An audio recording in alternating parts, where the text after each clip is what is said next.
All right, we are live.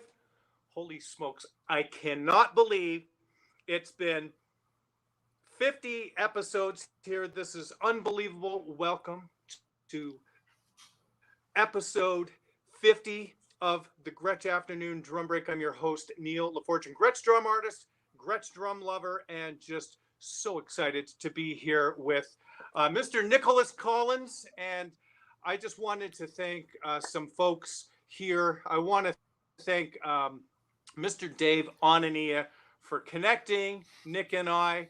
And it's amazing. I've been really excited to chat with Nick for the last, well, probably month or so since we have booked it. So thank you so much, Dave, for connecting us. And thank you to Lena at Gretsch Gear, who is donating a couple of prizes today for some giveaways. We are going to ask a couple of trivia questions. We have two small Gretsch Gear giveaways for some folks answering some questions. And I wanted to thank Mr. Nicholas Lucero for all the behind the scenes work, Mr. Maurice Johnson for doing the amazing video as always. So thank you so much. But my guest today, incredible drummer, just 20 years of age, unbelievable, and plays so great. I've been watching videos for the last couple of years of Nick with the band, and also finding out what else musically he's been doing with his band, Better Strangers. So as everyone now knows, he is going to be on tour with Genesis coming up starting in the UK in September, and then wheeling around to North America in November. And of course, he happens to be somebody that you might recognize, Phil Collins. He is Phil's son. Let me tell you, he plays great, and I'm so excited. Thank you, Nick, for taking the time today to join us here for episode 50. Of course, man. Thanks for the lovely introduction, and thanks for having me on, man. Thank you. Sorry, it was a little long here, but No, it's all man, good. I'm so excited, and I'm digging the beard. As you said, it makes you look a little bit older. You don't look like you're. It looks great. Thank you. I'm a bit late to the whole quarantine scruff thing, um, because honestly, I didn't really think I could grow facial hair, but it is what it is. So I'm here now. So Oh, that is awesome. That is fantastic. So I'm really curious as to when your musical journey began, where it began, where did you grow up? When did music and drums enter your life?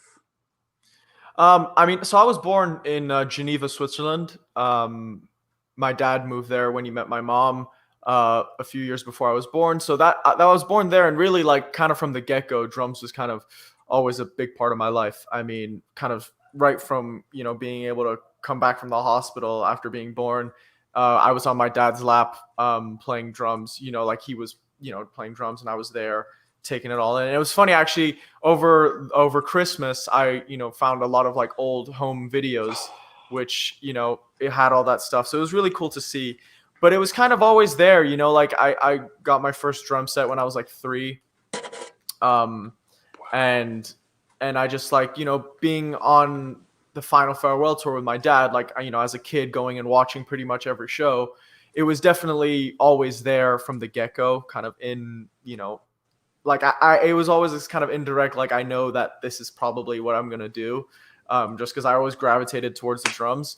So that's kind of how it started, really. It was my dad just being there, and he never like forced it upon me. Like, that's also like a thing that, like, I feel like it can come off like, oh, you're gonna play drums because I play drums. But it worked out really well, and it was just a real, seeing those videos, those home videos was like a really kind of sweet thing. And I was like, man, like, that's how it all kind of started, really, for me. That's incredible. I was wondering if that's what happened. As I was telling you before we went live here, my son has been playing since before he was 2, and he would sit on my lap, and I would give him a pair of 7As, and he was able to reach stuff. And then we were so Mhm. excited when he could actually sit on the drum throne, not reach anything with his feet, but reach stuff with his hands. I had no idea that was in my head, that this is kind of what happened with you, and I'm so Yeah. glad it did. Yeah, no, I mean that's really what it was. I mean, he sat me on his lap, and at first it was just kind of him doing stuff, softly playing, and me closing my eyes every time he hits the snare drum or something like that. And then him eventually giving me the sticks and me just kind of trying stuff out. And it was just really kind of these sweet little videos, but with my dad, eventually it kind of, as I got more, into it, and got my own drum set, a little small kit that I could actually reach everything. He started kind of giving me pointers, and I forgot what he would call them, but like these little special, he would call them like secret number 1 or secret number 2 of including the kick drum in your fills, or making sure you have the hi-hat going, like all these little things that from a young age were kind of like ingrained in my head. That is unbelievable. And man, I don't know if you ever plan on leaking any of those video things, and if they're totally private, then we all understand No, that. But we actually, that would be cool.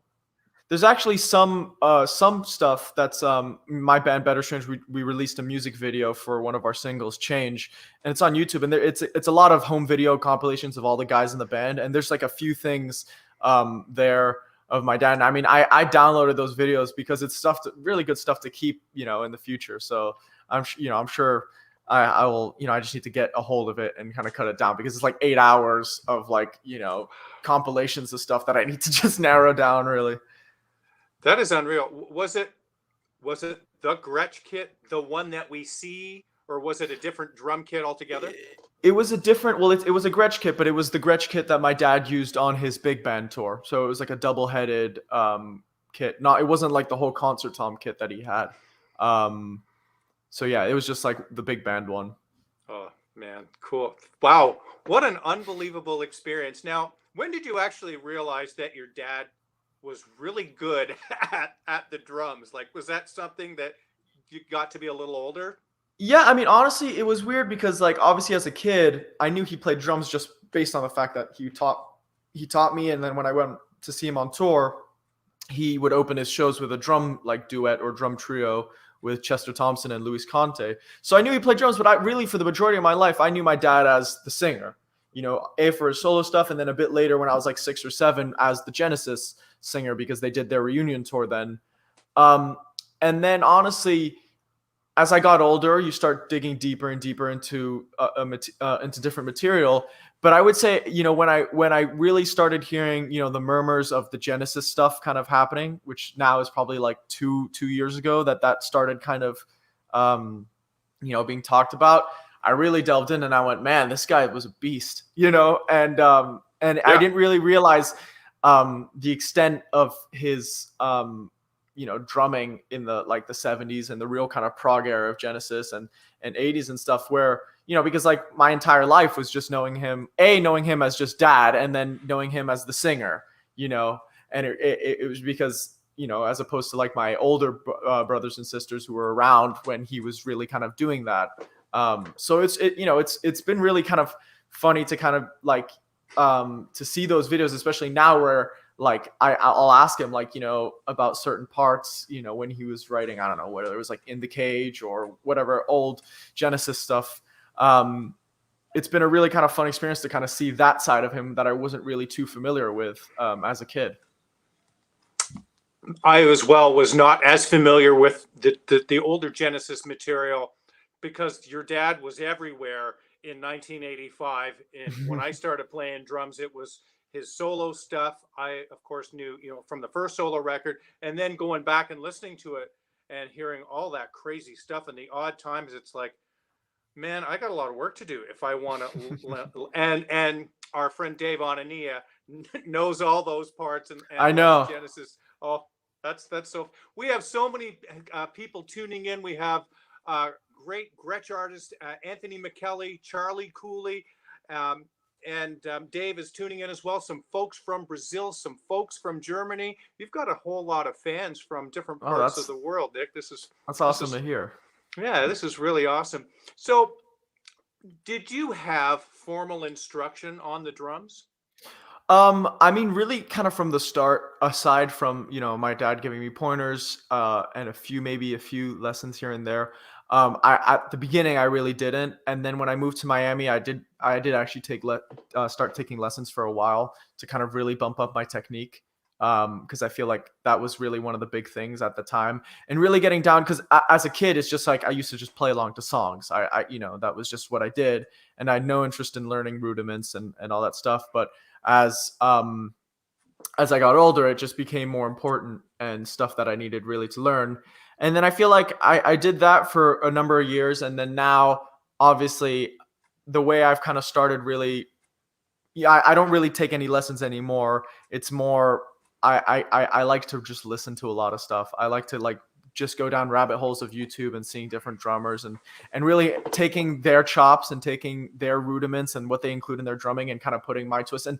And I feel like it's really helped a lot as far as like, and I feel like it's something I encourage a lot of drummers to do, is to listen to something that you like and then try to figure out the way you do it where it sounds the same. And obviously, like there's only two ways about going certain rudiments. I mean, there's only one way about going certain rudiments, but when you can kind of take what somebody's done and really put your twist on it and figure out how you play, it's just so much more, I don't know, I feel like it's so much more rewarding when you can actually put it in a song or put it in a drum solo and it sounds great, as opposed to something you just read out of a book. But I do also feel that, rudiments are like one of the most important things a drummer can have, not only for their technique, but just warming up for shows. I mean, that's how I warm up, is just 40 minutes of different rudiments. And I think that's just like, it's an important thing in that way. But I think just gaining kind of like independence and experimenting with different things is also like super important when it comes to just like doing lessons and just kind of becoming one with the whole drumming thing. Right, right. Now, who are your drum heroes when you were growing up, and has that changed much over the last few years?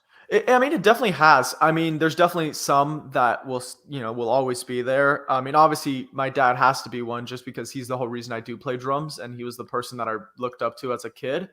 But John Bonham will always be like my ultimate drum hero. I mean, like I love all Zeppelin stuff, and his drumming to me just like had such a big impact on what I wanted to do with drums. And when I was growing up, I really loved, and I still do, but guys like Chad Smith, Taylor Hawkins, that kind of era of drummers. And as I've gotten older, like more recently, I really started getting into a bunch of different drummers. I mean, now I really am into Gavin Harrison's work, Porcupine Tree and Pineapple Thief. I mean, as I've kind of gotten more into the prog thing, I've just like, it's like I can just tell when he's playing on a track, and it's just he makes every track amazing. He's just one of those guys right now that that I love. But honestly, there's so many, and I feel like there's so many that come in different ways. I mean, there's the guys that I would say influence like broadly what I do, like John Bonham and Chad Smith and Taylor Hawkins, Dave Grohl. But there's also guys that there's certain aspects that I really like to include, and they really kind of it's like a little bit of stuff, here and there. Guys like Nick Mason from Pink Floyd, who I think is like a criminally underrated drummer. Yeah. Like if anybody else played for Pink Floyd, they wouldn't be as good as they were. And I'll stand by that statement. But then, other guys like Danny Carey, who, from Tool, which is like really kind of helped me experiment with the how you come across, like how you kind of go about writing parts when it's not when it's an odd time signature, and the way his drumming is just so unique. So honestly, it really, every day there's new drummers that come in and out. But I would say those guys that I listed are probably up there at the moment. That's awesome, man. That's a great diverse, group of drummers that you're talking about. What about any jazz drummers? Have you ever taken that, that down Uh, that rabbit hole? I mean, honestly, I probably not as much of the other genres that I kind of like are really that I'm really into. I mean, obviously, I think every drummer is influenced by Buddy Rich, and I think there's that he's probably like there'll never be a guy who was as good at playing drums as Buddy Rich was. I mean, like the stuff he could do with one hand, most people can't do with two now. Right. And he's unbelievable. But then, I mean, other guys from like the that aren't like kind of the whole part of the whole rock thing. I mean, guys like Steve Jordan, I mean, he's one of my favorite drummers. And he's one of those guys that like, like I'm all for chops. That's cool. But like, I'd much rather listen to like 2 hours of Steve Jordan just laying down a groove than like most people just like, doing all these like ridiculous polyrhythms and stuff. Steve Jordan's just one of those guys that like, no matter what he does, I can sit there and listen to it. Right. Right. I agree with you. I love a lot. I love Vinny Colaiuta. Oh, of course. Yeah. Tremendously. But I also love Vinny when he's just making it feel great and not playing a lot of notes. And I like surprises, and he's a drummer like that. But Steve Jordan, man, sometimes I'm trying to channel him if I'm playing something that's that kind of dirty feel. Oh man, beautiful. What was a challenging thing for you early on the drums? Was, say, a shuffle groove something that wasn't natural to you, or was there a certain kind of groove or anything playing wise that gave you tough time? Honestly, shuffle is a good example. I feel like there's, shuffle is one of those things that you really have to kind of like really get into and, channel the Jeff Porcaros and the John Bonhams and the Purdys of the world. But at the beginning, it's like, you get really stiff trying to do the whole shuffle thing. So that's definitely one thing. I think my dad as a kid, like when I was like 10, he always used to give me a hard time about my buzz rolls. That was always one thing. He would be like, yeah, you got to get the buzz rolls down, man. And I'm like, I can't. I'm 10 years old, man. Like, I don't know what you expect from me. But that was probably one of those things.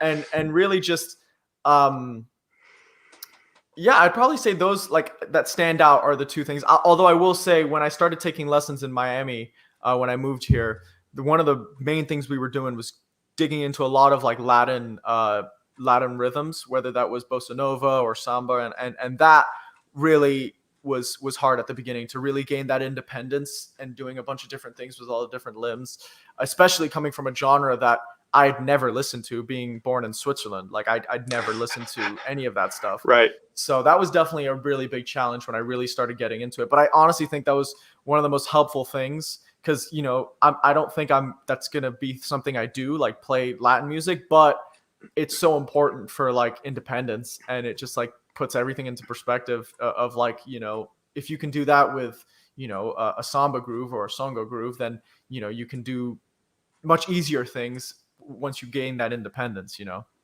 Yeah, I agree. I do the same thing with my students. We do the Foo Fighters Learn to Fly song. And we will learn the bossa nova, and then they'll be like, well, when am I going to use that? I'm like, well, let's play that song as a 4-limb thing where we're keeping the hi-hat on 2 and 4, and we're putting that snare drum on that upbeat of 3, just like you do in the bossa. And they go, and they're 10 and they're 7 or they're 10. I'm not kidding. And then they can play you're right. It absolutely gives you value, and you're going to be applying it to something that's going to be pertinent to you. Yeah, exactly. That is really awesome, man. I'm telling you, we have some questions here. I didn't want to get into playing with Lee Scala yet, but I'm going to deviate from this because we have a terrific bass player here, Michael Cebulski from Toronto. He said, "Ask Nick about playing with Lee." And Nick, you are killing it with your dad's band out there. So, what's it like playing with Lee? I mean, playing with Leland is like it's it's like the best thing for a drummer. I mean, like like there's always the whole joke about bass players, and I've never seen a bass player have such an impact and just like on everybody in the band. And I'm not just talking about like playing, I'm just saying like I've never had so many people in like a band want so much bass in their monitors because of Leland Sklar. I mean, it's like, wow. The stuff he would do, a lot of the stuff that we were doing on my dad's tour, on the Not Dead Yet tour, stuff like Sussudio, which I'm really just doing 4 on the floor. And he would just throw out these disgusting bass fills. And I'd see the sax player turn over from like, the other side of the stage, like, oh my God, and I mean, he's first of all, like an awesome dude. Like I've known him since I was pretty much born because he's been on so many tours with my dad. And so he was always like, it was such a welcoming guy to have there when I, kind of walked into that band and started playing with them. Having him there was really comforting. But then, building a musical relationship with him has been, a real treat for me. And I think, like, you know, having that solid, foundation and connection to kind of build that rhythm section on that we did for all those years was, so much fun for me. And honestly, he's one of those guys that, like, even when we're not playing the show and we're like, sound checking, if I impromptu go into like Manic Depression by Jimi Hendrix, he's there and he's doing it. Or if I just go into like a little swing thing, he's there. And it was just got really fun to kind of play with him. And that's, really a big thing that I miss about doing the Not Dead Yet thing, is being able to play with him, because he's just unbelievable. Yeah, man, my face is hurting from smiling so much at just what it would be like. I watch his YouTube channel, and man, he's the seems to be the nicest and humblest. And of course, with Yeah. with that, oh, he makes me laugh. He is, and such a nice man and a beast of a Yeah. musician. Yeah. Oh, that is incredible. Let's talk about what kind of playing you did. We'll get back to this Phil Genesis stuff later. Let's talk about the bands that you had. Was it 5800? Was that Mhm. was that? Let's talk about some of the early bands that you did, and we're going to morph into your Better Strangers group now. Let's fill us in on what's been going on. So yeah, I mean, me and Yannick, he's the bass player in Better Strangers now. I've been friends with him since like 7th grade in middle school, so that's like going on like 9 years now. And we started our first band together in like our freshman year of high school, which was a band called What You Know, and that was like our first EP that was out in like 2015, 2016 probably. And eventually in that band, the guitarist that plays in Better Strangers now, Joey, joined. So that was kind of like a lot of my musical growth has been with those two guys. And we've kind of gone through different bands together, which has been, it's obviously, it sucks when you think that something doesn't work out and you have to like, go start again. But, it's really helped us grow as musicians and as songwriters together, going through all these different things. I mean, I definitely think at the beginning, we were really influenced by the likes of the Red Hot Chili Peppers. We had a lot of funk stuff going on into our songs. And then, we started really becoming, at first it's, you're happy to be there. You're happy to be playing music. So you're kind of ripping people off. Like, I'm not going to lie. We definitely had songs where we were ripping the Chili Peppers off. But, as we got on and as time progressed, everybody started becoming, more in tune with their instrument and really kind of committing themselves to it. And we had 5800, which was for a few years. We played some shows with them. I mean, yeah, with that band. And then finally, we had parted ways with our singer back in like 2019. And then the three of us, we were like, well, you know what? Let's take this time to find somebody, but really just kind of fine tune what we want to sound like and what our sound is as a group. And that led to Better Strangers Now, where we found Ricky, who's our lead singer. And it just kind of like, it worked out super organically. And I feel like now it's really a representation of what we wanted to sound like as a band from the get-go. It just took a while to get there. And you're all pretty young. I mean, it's funny hearing you say, about ripping off, but you were also really young and finding your way, Mm-hmm. and you were heavily influenced by what you were listening to. So when you get to be old in your 50s, you're going to go, wow, it was, you're going to be influenced by what you listen to and the chemistry of the band. That's Mm-hmm. unbelievable. When did Yeah. your EP drop? When does Luna's Daydream drop? That's a really cool little record too, by the way. Thank you. Yeah, that dropped last Friday. So a week ago today would have been when it came out. And that's been, I mean, some of the songs on there have been over a year in the making, like Wow. from when they've come out. I mean, because we didn't have a singer, so it was about like May 2019. Like one of the songs that's like the first song, Lies, the opening track on the EP. Well, that was when we wrote it. So, and that was honestly a funny thing because we used that song as a somewhat of an audition piece for any singer that was interested. It was just like, here's something we wrote. We don't know what we want the vocals to sound like, and put something on it. And then certain songs that literally were finished, a few weeks before we started recording the EP. We recorded that EP back in August at our own studio. and which was, a really rewarding process considering we really did a lot of it. We engineered it ourselves and did all of that ourselves. And then we sent it out to James Meslin, who's a brilliant producer out of New York, and he mixed it. And then our good friend Mayor Applebaum out of California mastered it. And then it came out last week, and it's always funny. It's like it takes so long to create, to mix, to record it. And then, like the only difference of release day is instead of listening to it on your files, it's now on Spotify. It's like an underwhelming thing where you're like, I guess now people hear it. That's true. Do you have a favorite track on that EP? Honestly, I mean, like it depends on, my favorite to play are probably some of the harder ones, either Lies or Wombat. I would probably say Wombat's my favorite off that EP. But then there's definitely songs that I know I like them as songs aside from the drumming. I just, really enjoy listening to them. It's probably Slow Fade and Bleeding for You. So, I mean, honestly, all of them are kind of close to us just because they span over a time that we wrote. I mean, for the 5 songs that are on that EP, we probably wrote like 40 horrible ones, so it took a while to get to this kind of product. So I'm pretty fond of all of those songs. That's awesome. Were you involved in the writing process as well? Yeah, I mean, that's how we kind of handle stuff in our band, is we all really kind of put, our heads together and write stuff. Anybody can come in with an idea on any instrument. I mean, I play guitar and piano. I mainly use those as writing tools. So if I come in with an idea, there's no kind of like set people who write the songs. But what's cool about us is, if I do come in with a guitar idea, I'm not a really gifted guitarist, and then our guitarist will take it and, make it his own. And then it's like, oh, now it sounds like our band, it doesn't sound like me trying to like really kind of take the notes out. But yeah. That's neat. Did you do piano lessons or guitar lessons as well? I took guitar lessons briefly a few years ago.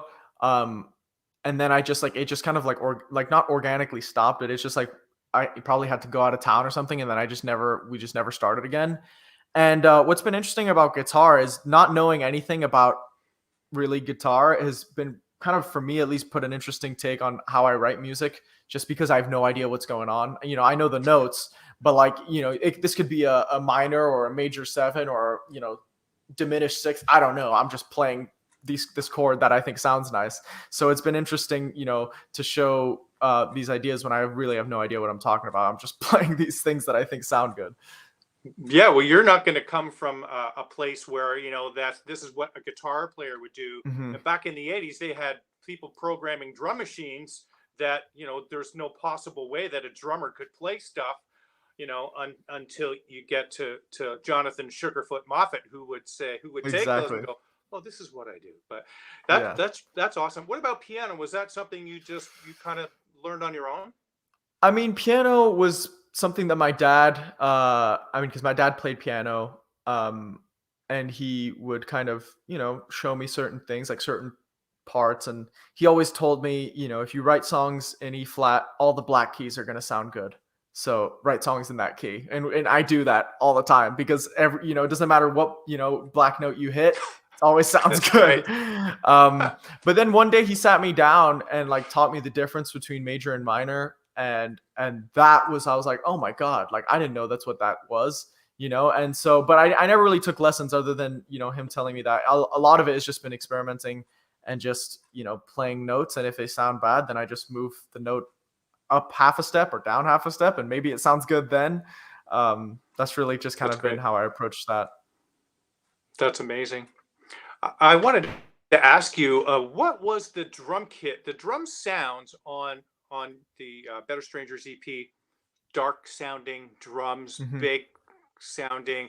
What was the drum kit on that? Hopefully it was a Gretsch kit. If it's not, it's okay too. It is a Gretsch kit. It's a Gretsch kit that they had made for me a few years ago, and it's I love the kit. They're really big sizes. It's a 24 by 18 kick, so it's a big kick, and then a 18-16 floor toms, and then a 14-inch, an 11 by 14 rack tom.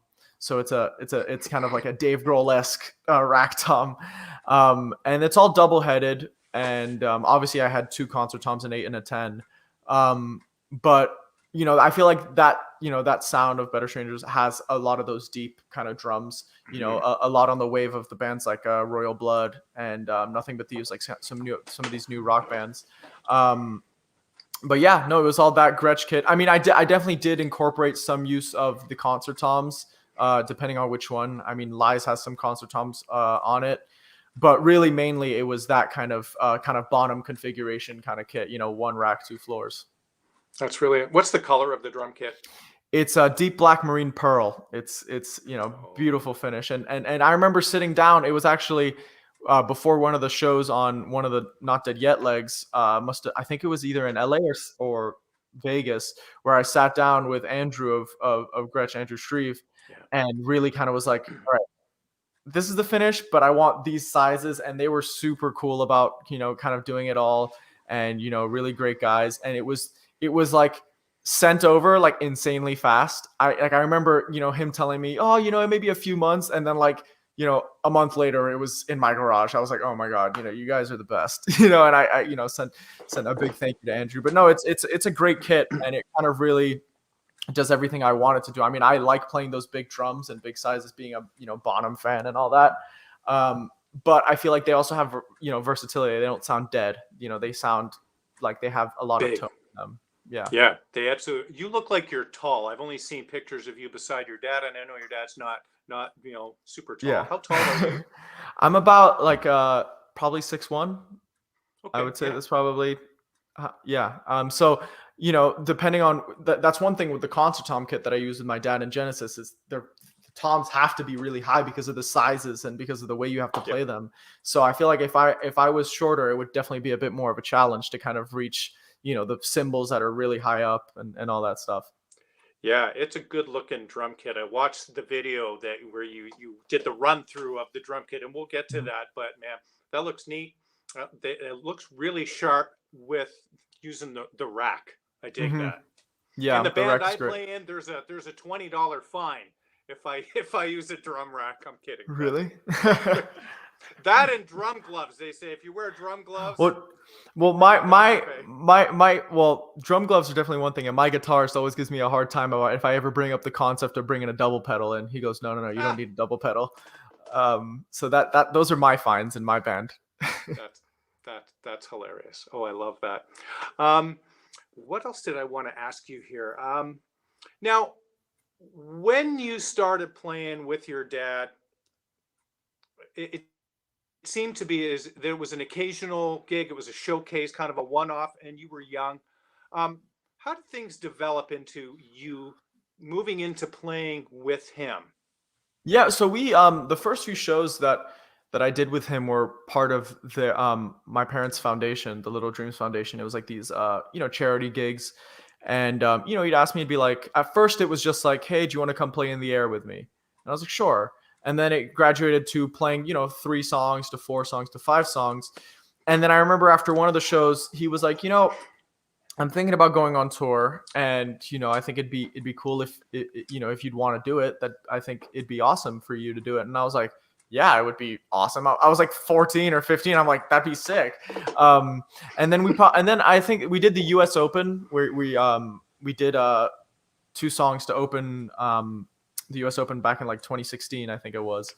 And then after that, we did some rehearsals that December to kind of see how it would sound, to see if I could kind of like, really fit in with the rest of the band. And it worked out. And then it was just, honestly, we just, all I knew was we were just going to do one leg over the summer of 2017, which was going to be Europe. It was like spanning across England, France, and Germany and Ireland. And then from there on, it just kept on going. And it was honestly a great experience. It turned from like a one leg thing to, I don't even know how many legs we did, but we went all the way from Europe to North America, South America, Australia.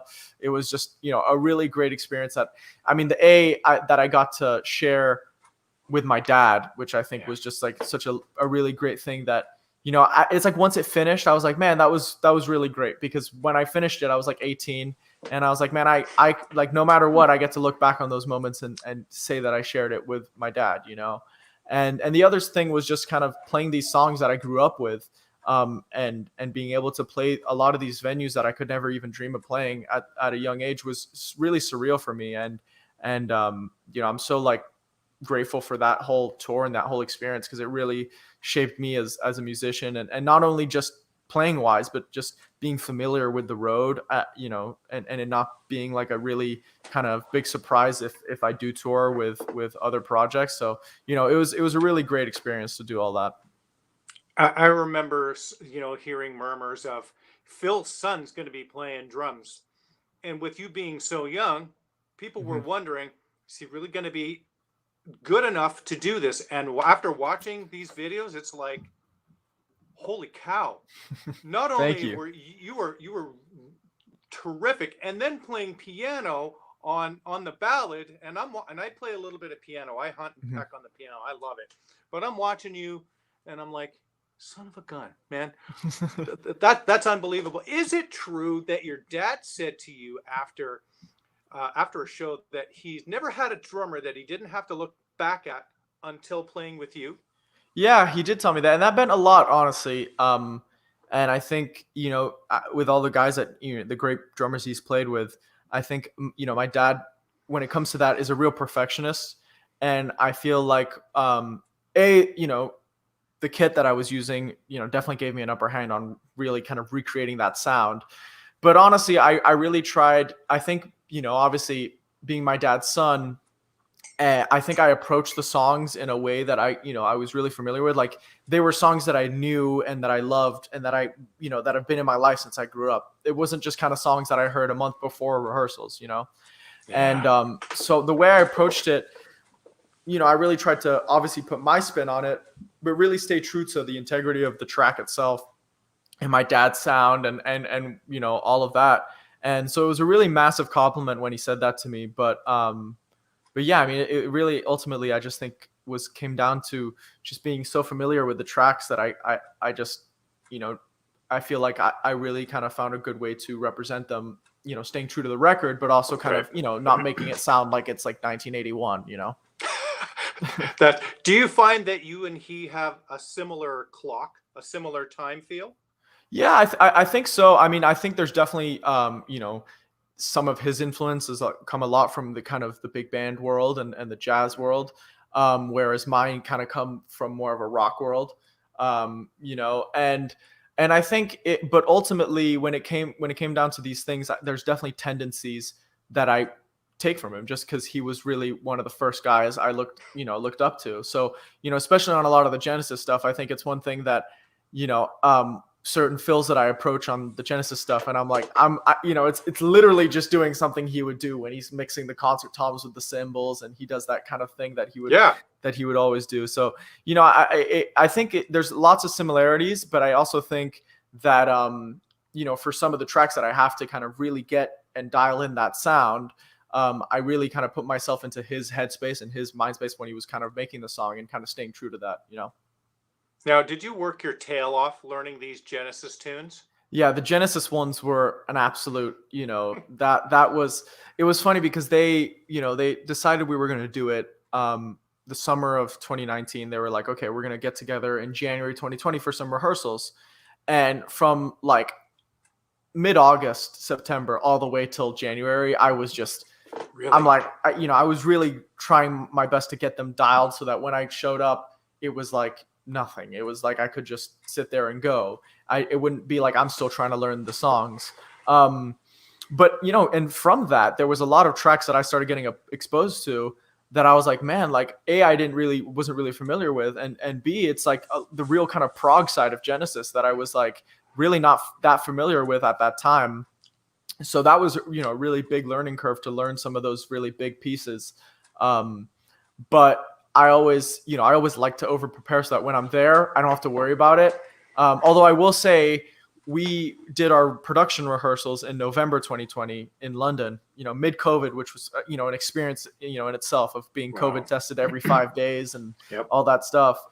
But because I came from the US, I had to do a 2-week quarantine in the hotel room.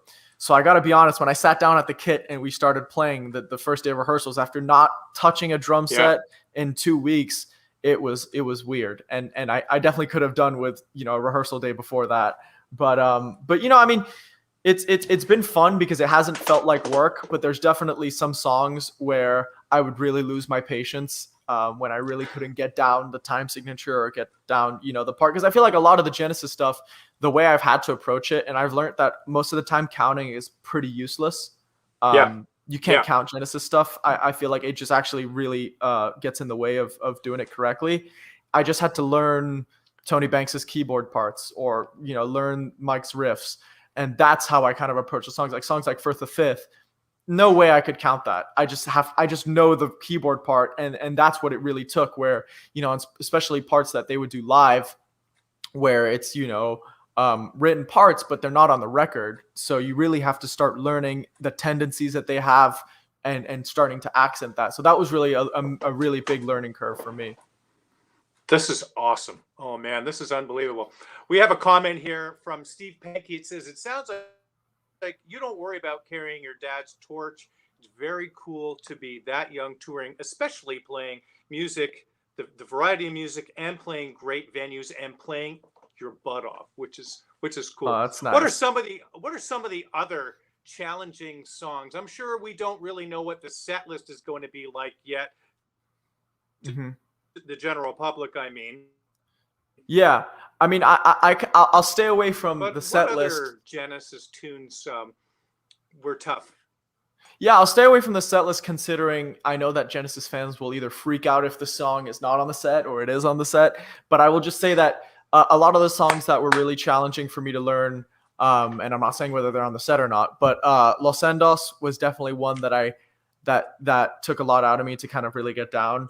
Apocalypse and 9/8, which is from Supper's Ready, was also something that took a lot to really learn. And honestly, some of the stuff that isn't as proggy. I mean, a song like Home by the Sea, the second half of that was, it's a lot of accents on different parts, and that was one of those songs where I really just had to memorize what they were doing. I couldn't. I at that point, it wasn't even like, on the fourth measure you do this. It's like no. You just got to like listen to what Tony Banks is doing, and because that guy is like a freight train, he goes and he's not stopping until the song's done.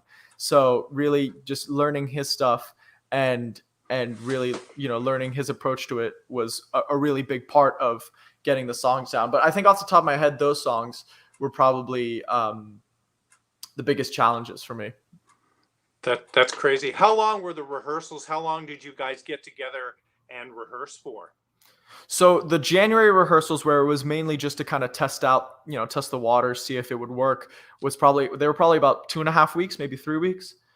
And then in November, it was probably about a month, maybe 5 weeks of rehearsing, because we did musical rehearsals, for probably 2 weeks, and then we did another 2 weeks with the whole production, where we really got that down. I mean, a lot of the teaser videos are taken from those production rehearsals, which was weird considering we finished it. We had the show behind us. I mean, the whole stage, the lights and everything.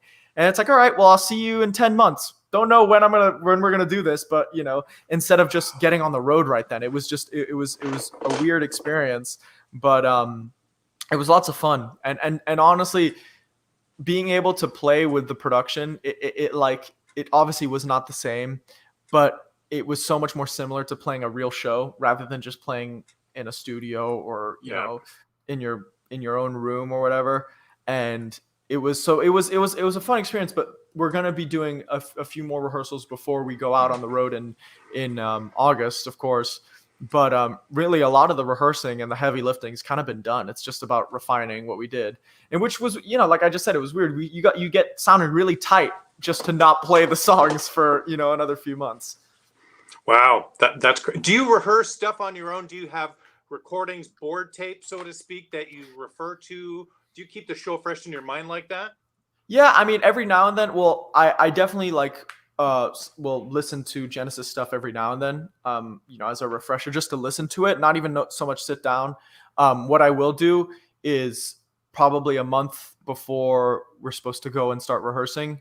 That's when I will really kind of get back to rehearsing them myself and practicing the songs alone, just to refresh them in my mind. But every now and then, I think it's important to just kind of put on the tape that we did, and just keep that fresh. Yeah.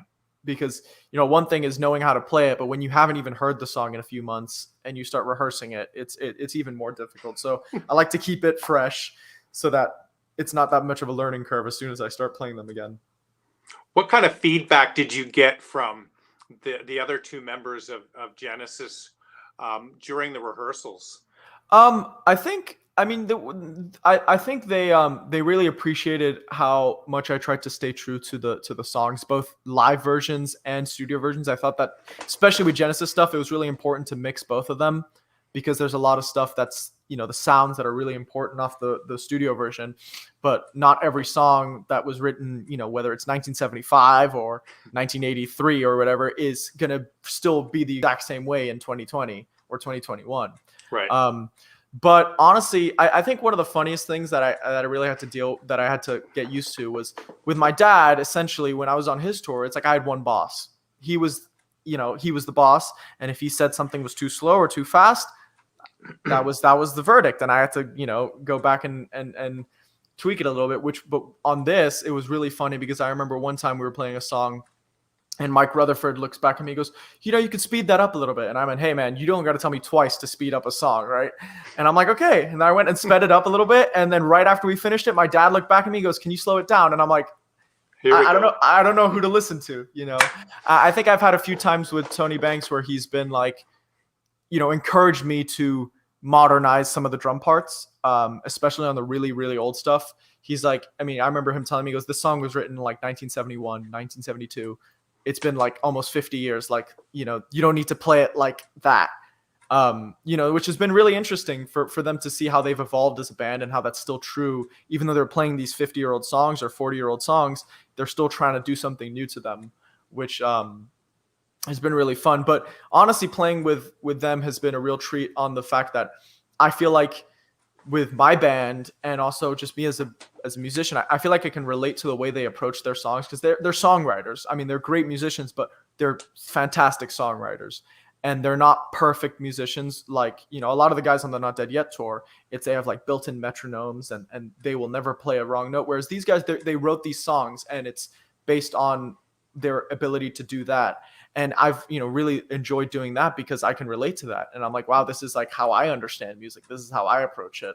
And being able to go from playing with like 14, 15 people on stage with my dad's band, where you kind of, you have a lane that you have to stay true to.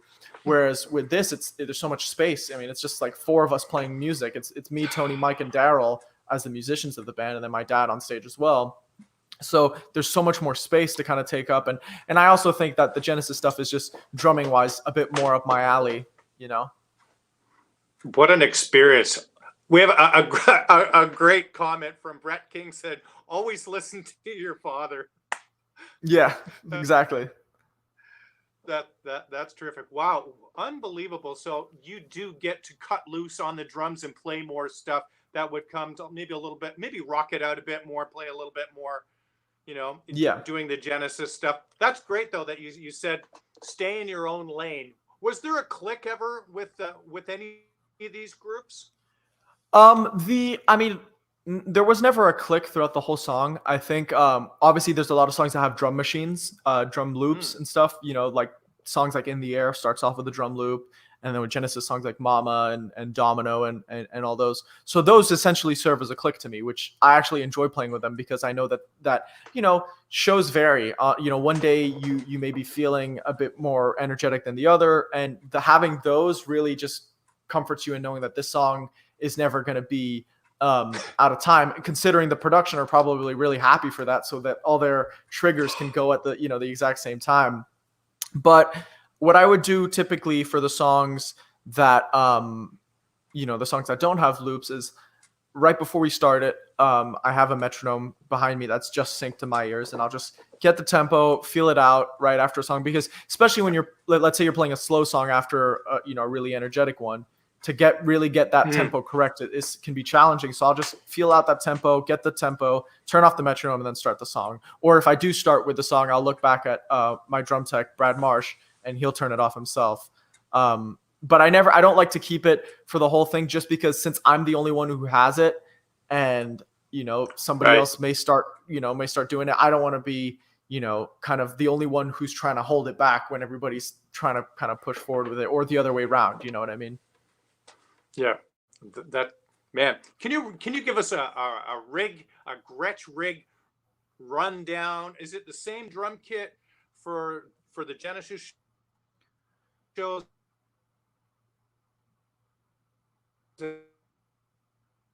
Sorry, I think I lost you for a little bit. Your dad shows? I don't know if you can hear me now. I think I got your question. I think it was, is the Genesis kit different to my dad's kit?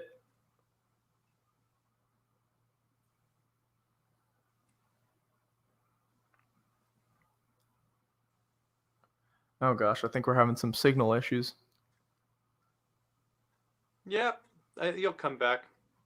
Oh, okay. I hear you now. So, I think I got the question though. Well, a couple of giveaways here. We have a couple of trivia questions for 2 Gretsch gear prizes.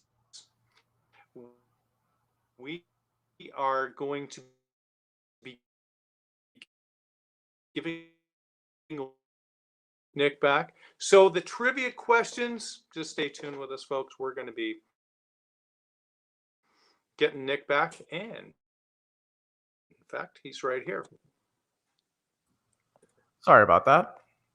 I lost you. I think I was getting a really kind of delayed feed from you.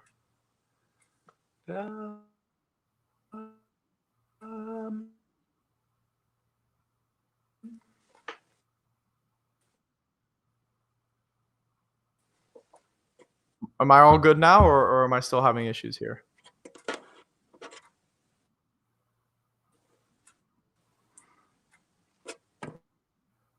In the meantime, so our 2 trivia questions, and we're going to give away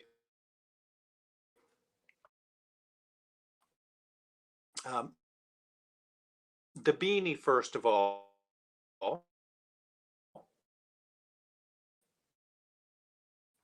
And the first trivia question we are going to ask is, what is the name of Nick's original band?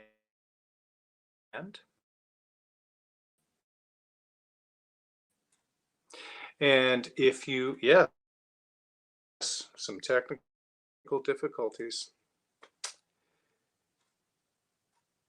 And I'm really sorry about this, folks. I'm just checking. Hey! Is it all good now? Yeah, we're back. All right, great. Sorry about that. I think so. I just got no. It could be on this end as well. Somebody was saying that Rogers, the internet provider here, could be having some difficulties. So, the connection is not okay. But how's that now? How are we doing, folks? Do you hear me? Yeah, okay? I hear you. I hear you well now. Woohoo! This is good. It's the Canadian exchange to US, Exactly. right? You know what it is. So I was in the middle. I'm just saying, for the first giveaway, we are going to give away the Gretsch beanie. And the trivia question for this is, what is the name of Nick's band outside of Genesis and Phil Collins? What is the name of Nick's band? They just put out an EP a week ago, and the first person to write in the name of Nick's band, how many times am I going to say Nick's band? That'd be a good name, Nick's band, is going to win a Gretsch beanie. Okay, so we were back to what the drum kit, what the differences were with the drum kit and the rig rundown. I was curious to see. So really, the only difference I would say between the Genesis kit and the I call it the PC kit, Not Dead Yet kit, really it comes down to the kick drum size. I raised it from it was a 20-inch, which was just kind of what he used to use, and I think worked a lot for the poppier stuff. To now I've increased it to a 18 by 22, so a bigger kick to kind of fill that up. Considering Chester used to have 22, and he used to have 2 of them, so I'm like, I gotta kind of get somewhere in that realm. But really, Exact dimensions, I could be wrong, depths and stuff, but I know it's an 8, 10, 12, and 15. Those are the rack toms. All concert toms, all, one-sided heads, and then a 16 and 18 floor tom.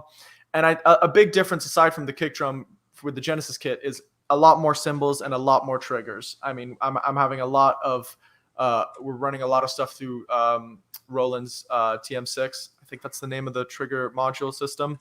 And, that's how a lot of what we're doing is through that. But yeah, and then the kit is now this kind of really beautiful gray kit that we put together as opposed to the kind of, it was like a piano white thing with the Not Dead Yet kit, which was great, but I wanted something a bit moodier and a bit darker for the Genesis stuff. Incredible. Are there any pics of the drum kit anywhere? Yeah, it may either be on the Gretsch profile or on my own. Actually, the kit that the pic that we used as the main poster is actually that gray kit, the new kit. So more cymbals? You have more cymbals on this? It looked like with your dad's Not Dead Yet, it looked like there was a fair bit, and you have the Holy China up there. I know, I do. That's one of my favorite cymbals. Honestly, there's probably not that many. I've added a lot of really kind of miscellaneous stuff, a lot of splashes on my side, just because, being a big Gavin Harrison fan now, I'm just like, man, more splashes. That's just the answer to everything. So yeah, I've added a few splashes and a few stacks on the kind of on that side of the kit. So it's not really that viewable from an audience perspective, but it's there for songs like Hold on My Heart, where there's a little splash part and stuff like that. But for the majority, it's relatively big cymbals. I 19 and 20-inch cymbals for crashes, and then the big 21-inch Holy China, which is like one of my favorite cymbals there. Yes, that's definitely one that hopefully anybody is wearing some ear protection when they're around that. That's a beast of a cymbal. The ride cymbal sounded beautiful. I remember. Is it the same ride cymbal? Is it a 21? It's I think it may have been a 21. I think now, yeah, it's a 21-inch raw dry bell ride or something like that. I think I used to use an artisan ride, but I wanted something a bit more, something that could cut through a bit more for the Genesis stuff. But the artisan was great because, especially during the drum solo, where I like to kind of just crash on the ride every now and then, it just sounded more beautiful than any other ride. Because a lot of sometimes you crash on a ride and it sounds a bit, I don't know, it doesn't really sound like it should. And the artisans really kind of helped it kind of cut through and not sound like, they sounded like just a really big crash ultimately. Yeah, they're a beautiful line of the Sabian cymbals, man. Those artisans are just beautiful. How did the percussion feature develop? Was it something that you, your dad, and Richie sat down and developed? How did that come about? Well, drum duets and stuff have always been part of whether it's my dad's shows or Genesis shows. So it was kind of from the get-go, I knew it was going to kind of happen. And on the first few legs, we actually had Luis Conte on percussion, who's a tremendous percussionist. So me and him, it was just a duet that we would, the show used to be split into two sets of, one half and then a second half with an intermission in between. So we'd open the second half with a drum duet, which was great. And then Richie came on the tour, and we had to refigure out a new duet. And we've started really having fun with the time signatures that we started doing, because he really tried to push me, and he's like, man, we're playing 4/4 the whole show. Let's do some stuff in 5 or in 7. And I'm like, yeah, that's great, but I got a solo on this. Like, I can play the 7 groove, but when you got to start soloing and doing all these, tricks that you can pull out of the bag, but you got to make sure you land on the 1. It was really quite challenging to do that. But then Richie was suggesting, hey, like, what if, he told my dad, hey, what if you start doing stuff with us? I mean, I've got these cajones, and I swear when you mic them up in an arena, they sound massive. And really, Richie was the pioneer of the whole cajon thing with my dad, which he suggested it, and then my dad tried it and honestly received it. He really dug the idea, and then honestly, it became such a really big part of the show from there on when we would play it live. And I think people just really loved, really enjoyed seeing my dad playing some sort of percussion, obviously because he's had some back issues and some neck issues where, his feet and hands have kind of like, taken a toll. So his drumming days are, it would take a lot for him to really get back to the level he was at. But him being able to play any sort of percussion, I think was really special. And honestly, I saw him really enjoying it near the end of it because as he got more comfortable, he started really pulling out those chops again that, and so when I would go down there and play with him, just to be able to look at him and be like, man, you're having a good time. You're having a good time coming up with these things. And it was just really nice to kind of do that with him because I never really got to really play drums with him. So being able to do that is kind of really as close as I got. So, but it became really fun. And I think every leg, Richie and I kind of pushed each other a bit more on our end because it starts off with the duet and then we go down to the cones. We'd kind of push each other to kind of do, more stuff, change the time signatures of different parts and do more intricate stuff. And it became a lot of fun. It kind of became our moment where as soon as we'd finish the run through of the rehearsals with the whole band, they'd leave and we could do our drum thing because nobody wanted to be there while we were working it out. As soon as we'd start it, you just see the room scatter and everybody, yeah, exactly. We're going to a hotel, see you later. How did you figure out some of the phrases to play in those odd time signatures then? What did you do to come up with that? I mean, honestly, it's like I had to have his, Tom's, that playing the kind of groove that were in those odd time signatures. I really had to get those boosted in my ears. And honestly, it was just experimenting. I mean, we ran through a lot of times where I'd be like, Richie, you just loop that part and I'm going to do, stuff. And I, a lot of stuff that kind of, whether it's like these bottom style triplets or these kind of, I don't even know what they are, but I did this thing between the hi-hat and the snare with like a double kick. And really what I had to do is just kind of start modifying those to fit where, either taking, some notes out to make them fit in 7 or increasing them. And it became fun, really. But it was also, one of those things where as soon as you messed up, it was like, train wreck. So I had to really kind of, it became a bit nerve wracking to kind of make sure that I really didn't mess it up because once you lose the one in those complex grooves, it's really hard to come back, to it. Yeah. I was laying out. So that's why you didn't play for that whole section. I was just laying out. Yeah. That we have a question here. Are you using, is it the same drum tech on for the Genesis as for your dad's show? Yes. Yeah. Brad Marsh. We call him Munchie. Okay. Right. Yeah. Okay. I've heard that name. That's crazy. Now you're playing some pretty big venues and I mean, you kind of have for a long time. Did that ever freak you out playing big venues with production or were you so well prepared and you felt at home that it was impressive, but you didn't get too freaked out? At the beginning, I was terrified, honestly, because okay. I mean, as a 16-year-old kid, I really only played clubs with my band and, maybe a few theaters with my dad. So I remember leading up to the first Liverpool show and then a series of shows that we did at the Albert Hall in London. It was definitely nerve-wracking for me to kind of do that. But then as soon as you kind of get a few shows under your belt, the rest were really straightforward. I mean, there was definitely those kind of, pinch me moments where we would do, we did Hyde Park. And as I mentioned before, I was I still am massive Chili Pepper fan, massive Foo Fighter fan. And they did those venues like a few years ago.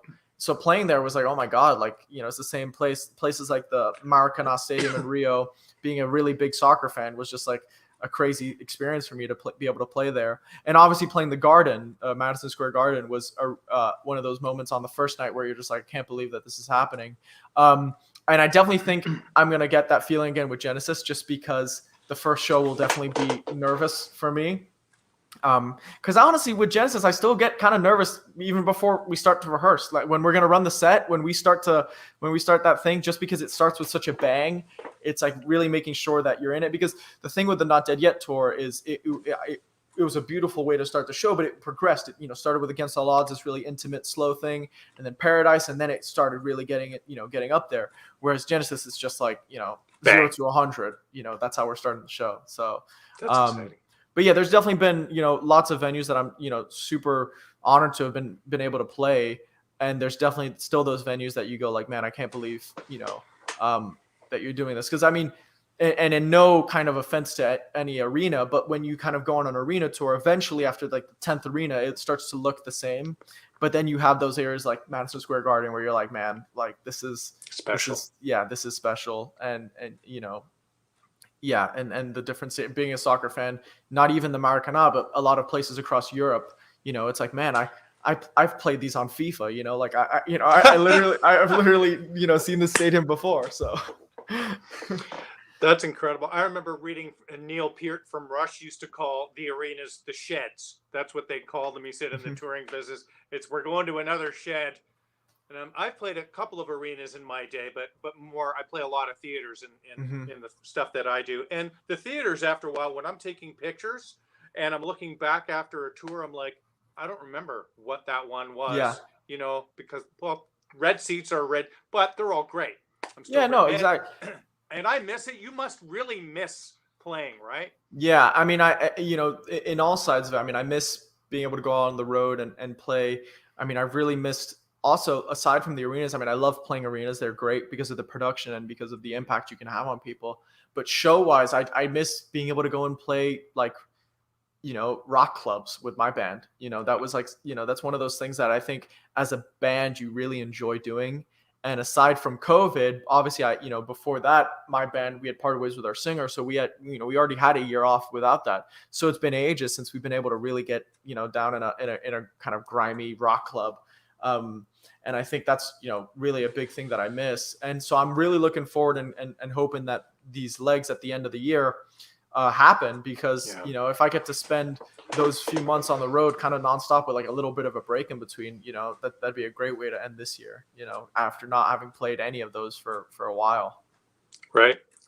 And by the time you get to Toronto, you guys will be running on all 8 cylinders. Exactly. That's really, I really hope it happens. So, because it'd be really cool to see that and to see, there's Nick. Absolutely, man. Yeah.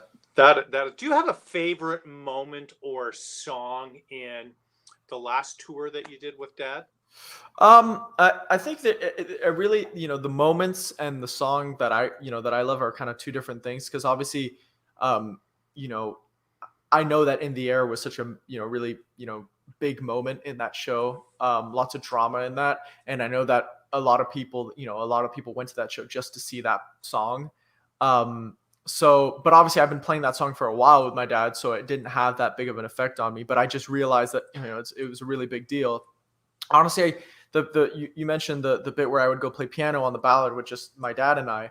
That was a really sweet moment. I mean, I was terrified because I'm a drummer and I know that, I have this shield of stuff that can kind of, if I maybe do a little hiccup, I know that I can kind of go back into it the right way where, it won't really be noticeable. Whereas piano, it's just that like I'm there, and if I hit a jazz note, I'm hitting that jazz note. Like there's no saving myself on that front. So that was really scary, but it was a really nice moment to kind of in the show and to share with him. But honestly, my favorite songs varied on that tour from the kind of more I love playing I Missed Again and Hanging Long Enough, the really kind of big horn-oriented songs. But then I also loved the ending run that we used to do. We'd go Easy Lover, Susudio, all those songs, which just were so much fun to play because everybody's dancing at that point.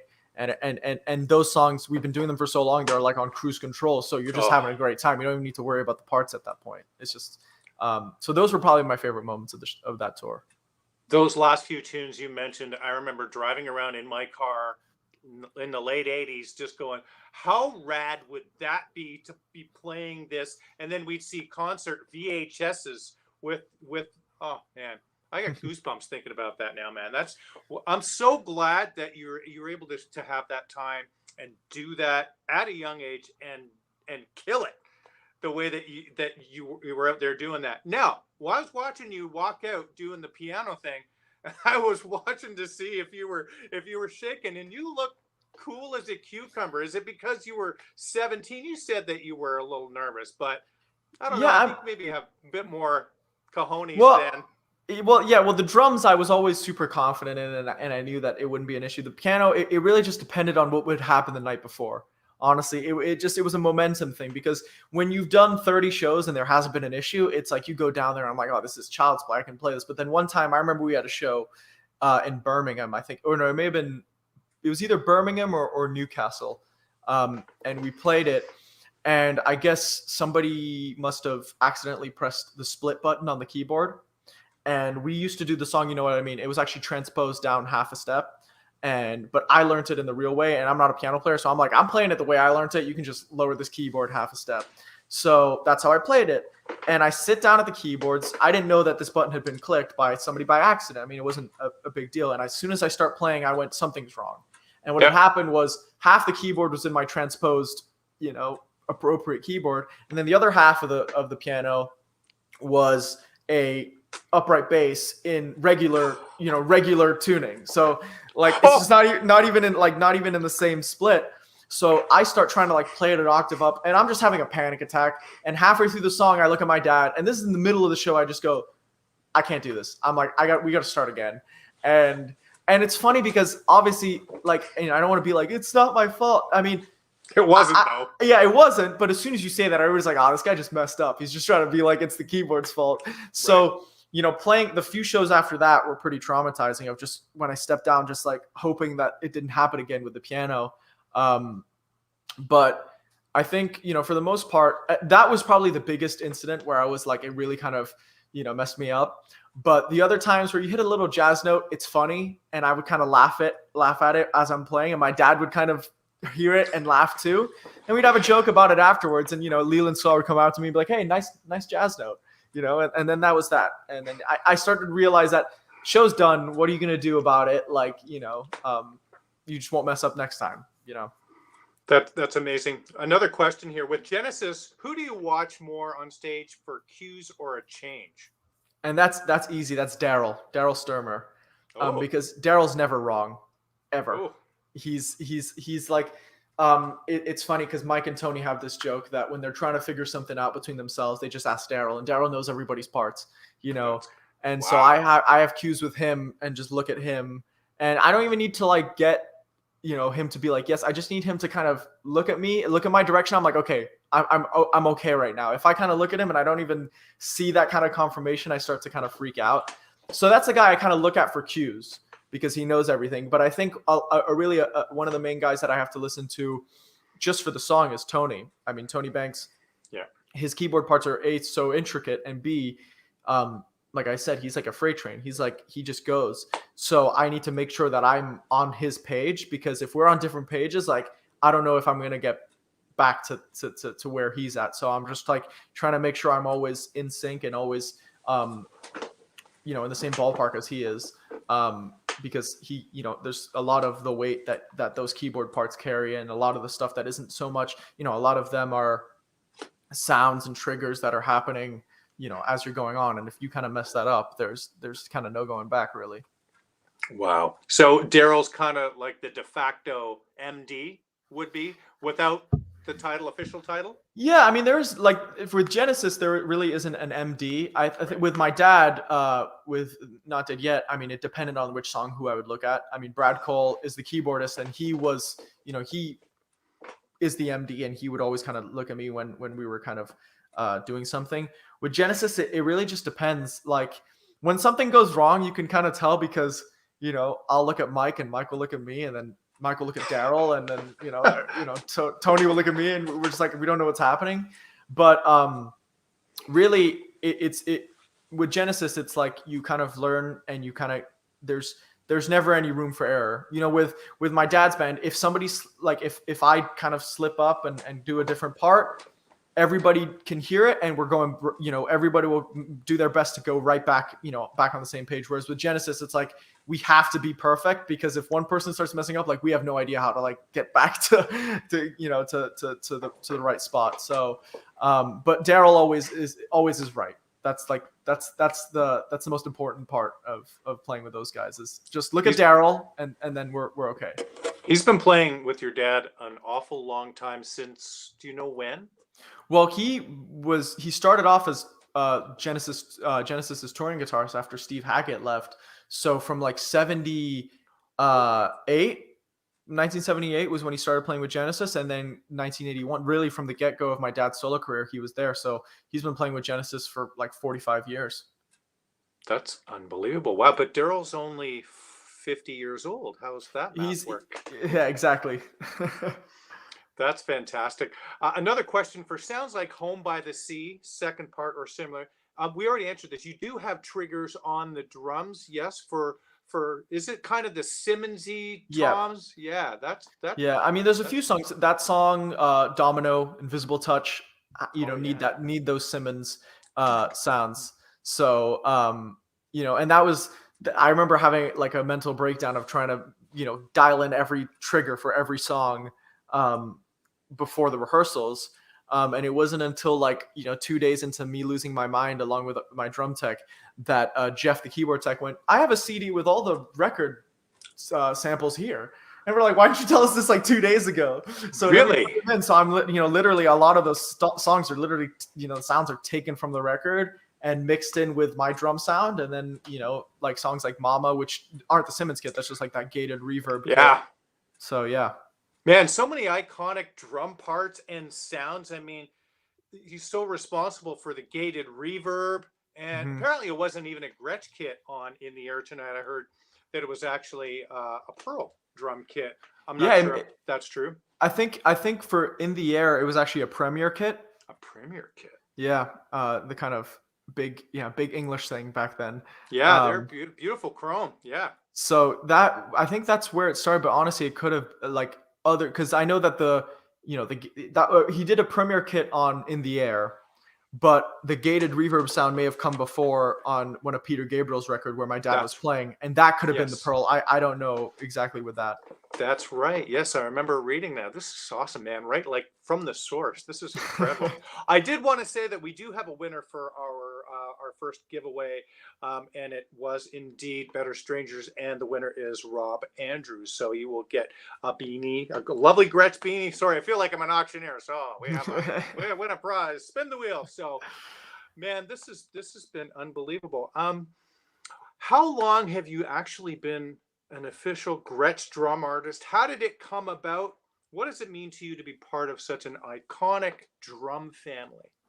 So, I mean, honestly, Gretsch has been around for ages because of my dad. So, like around my house, my first kit wasn't Gretsch, but I remember getting my first Gretsch kit, which was like a really small Catalina kit. And it was this gray sparkle, which I still have some parts of now, scattered around various places. But that was like my first Gretsch kit. And, at first, like as a kid, it's just a drum set. And as I got older, I went through a few different brands. I played Mapex, I played Tama, which, all great companies and all that. But I went back to Gretsch drums, and it was just like, everything that I wanted in a drum sound was there. And, varying from the whether it was the Brooklyn series or the Gretsch USA, the USA Custom series, which that's my favorite one. And so I think I've been a Gretsch member, like a artist, probably since 2017. Or 2016, right before the rehearsals would have started for the Not Dead Yet tour. And, because that whole kit was, that the color we established was all done through them. And yeah, I mean, they're just like such a great group of people that are super receptive to like, ideas for like a lot of the sizes that I use with Better Strangers aren't really common sizes, like the 11 by 14, right? Or the 9 by 13 is the other rack tom that I have as a spare. All these specific things, and they were super receptive into doing it, and they sound great. I mean, I love the classy finish. I feel like there's a lot of drum companies that, will put like ridiculous like flames on their kit and all that stuff, and it's like ugh. But Gretsch just like it's always classy, no matter whether it's just a plain black or the marine pearl thing that I have going on right now. They always just manage to really hit the spot with the looks of it. What Gretsch snare drums do you play? Do you own and do you play? Yeah, so it depends on. So right now with my band, I'm using an aluminum snare, just a 6.5 by 14, and I have a 13-inch hand hammered chrome as a side snare, and I actually use the hand hammered chrome as a side snare with Genesis and with my dad. I mean, that's Yeah. one of my favorite sounding drums, and I just love the 13-inch. The reason I don't use it is just because it's a bit smaller, but if I make it bigger, it's going to lose that thing that I really like about the 13-inch. Right. I have a bell brass snare, which like weighs more than like my entire drum set combined. It's a But beast. yeah, and so, but I save that one for special occasions because it's so loud, and it cuts through so many mixes. So I have to kind of I don't always play it, and then obviously I have a few just regular USA custom wood snares that a lot of them I use on the Genesis tour. I'm actually just using a USA custom wood snare because it just sounds brilliant. They just don't go wrong with their snare drums. But saying that, I could go through, it was a few months where I think Gretsch were doing this thing. This must have been a few years ago, where they had a bunch of artists walk into a room with all these snare drums. Yeah. And I went down a rabbit hole of watching every video, and I'm like, Yeah, I want me too. that one. I want this one too, I bought the USA Custom Bronze one as my first endorser drum because Mike Johnston picked that 6.5 by 14 USA Custom Bronze. I'm like, I'd never played it. I'd never heard it except for that video, and went, that's the one I want. That's the one that I can afford. That's how I picked the aluminum snare. I'm like, yep, Yeah. that's how I want it. And then but it's a never ending rabbit hole if you start trying out all these snares. I mean, I already need to get rid of some of the ones that I have now because it's getting a bit too much, but you can never get enough. It's like, well, I may use this if I'm ever on this kind of song, like I could totally use the snare, and then it just never ends up happening, and they're just like there for yourself, you just like look at it. Just make sure my wife doesn't watch this part of this interview. No, it's true though. It really is. Before we go, I wanted the second giveaway is the Gretsch towel, is the Gretsch drummer towel. And the trivia question, ladies and gentlemen, boys and girls, is what is the name of the Genesis tour that is happening later this year? The first person to write the name of the tour is going to win that from Gretsch Gear. So what's happening with you now right now, Andy, and when you start hitting the road? What's going on in Nick Collins' life? So right now, obviously, Better Strangers, we just released our EP last week. So we're doing stuff like that, hoping to get and play some shows, obviously COVID permitting, sometime, whether that's, late in the summer or before. And then hopefully the whole end of the year should really be on the road with Genesis across the UK and across North America. So I hope that it stays that way. I'm really hoping that now that more people are getting vaccinated, that we can really get back on the road for good.